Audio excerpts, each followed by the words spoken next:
there's a 75th anniversary list, okay? And we do this thing where like, oh, who's the biggest snubs? Okay, I'll give you some of the notable snubs that people are bringing up. Klay Thompson, Chris Bosh, Nikola Jokic, Lonzo Mourning, Dikembe, Adrian Dantley, Bob Lanier, Pau Gasol, Alex English, Bernard King, Vince Carter, Manu Ginobili, Tony Parker, Dwight Howard, Tracy McGrady. Okay, let me read to you that top 70. Should I read the top 75 list? I think it's super interesting. Okay, so here's what you got to do, though. This is the mistake that everybody makes is they're like, well, that guy got snubbed, and that guy got snubbed, and that guy got snubbed. You got to replace him. You got to replace somebody. That's what you have to do here. What I'm going to say is going to probably surprise you. Right? But when I tell you this, I mean it to be true. I don't think Carmelo Anthony belongs on that list. I think some of these additions of guys now are a joke. But look, some of the older guys are a bit of a joke too. Right? It's not just the new guys. Like Damian Lillard, like, come on, dude.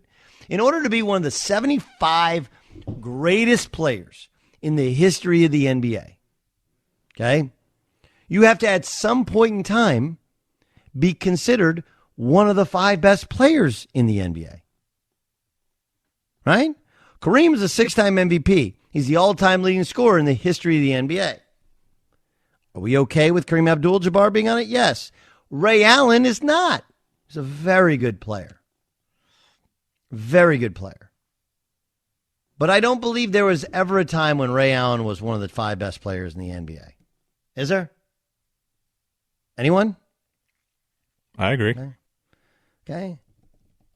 I mean, like, everybody loves Reggie Miller, and Reggie Miller had a great career, and he stayed with one team, but he was never one of the 5 best players. He was never even first. I don't think he was even second team All-NBA. I think the best he was third team All-NBA.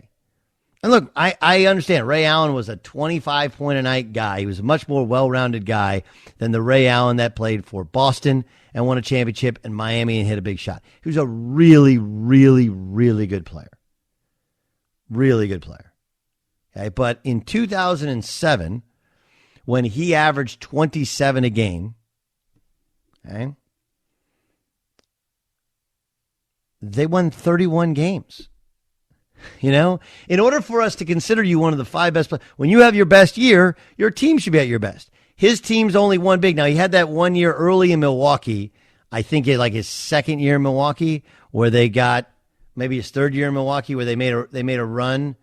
I'm trying to think when it was. They made a run to like the Eastern Conference Finals. 2001. They lost to the Sixers in 7 games. Okay, so 2001.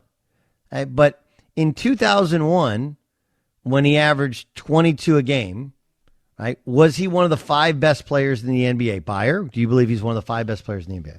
Or 10 best players in the NBA? At that time, no. And at no point did I put him in the top 5. Okay.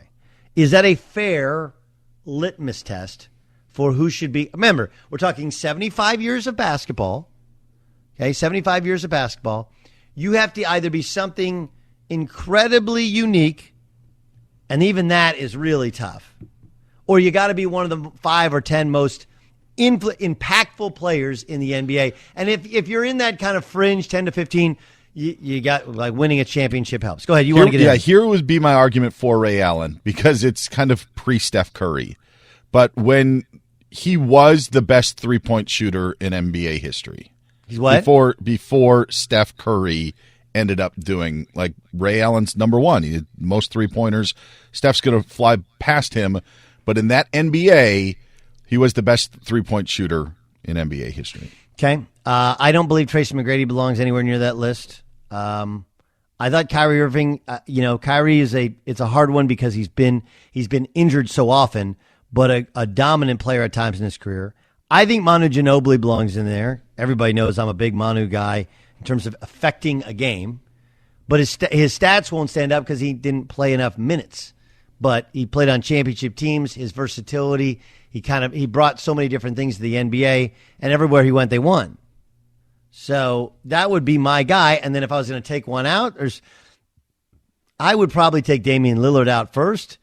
Carmelo was the best pure scorer in the league, and that is the one part where I would give some credit to Carmelo. The problem is that the flaws in his game, even more so than the flaws in his team, they always seem to. He played with good teams. They just never seem to win. Did you see Klay Thompson? Yes. In his comments? Yes. Yeah. I kind of agree with him. I don't know if it's a hard one to find 75 guys, but I would rather have Klay Thompson on my team than Damian Lillard on my team because Klay Thompson plays both ends of the floor.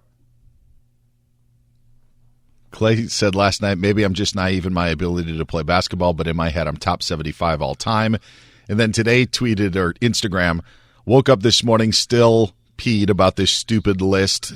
I can't wait to hoop again. Sick of the disrespect. Winning isn't everything to some people like it is to me, I guess. Yeah, I think the winning part is big, but I also think we have to be fair, and some guys just haven't played on good enough teams. Like, it doesn't matter how good you are, you're not a good enough team. Like that's also part of it.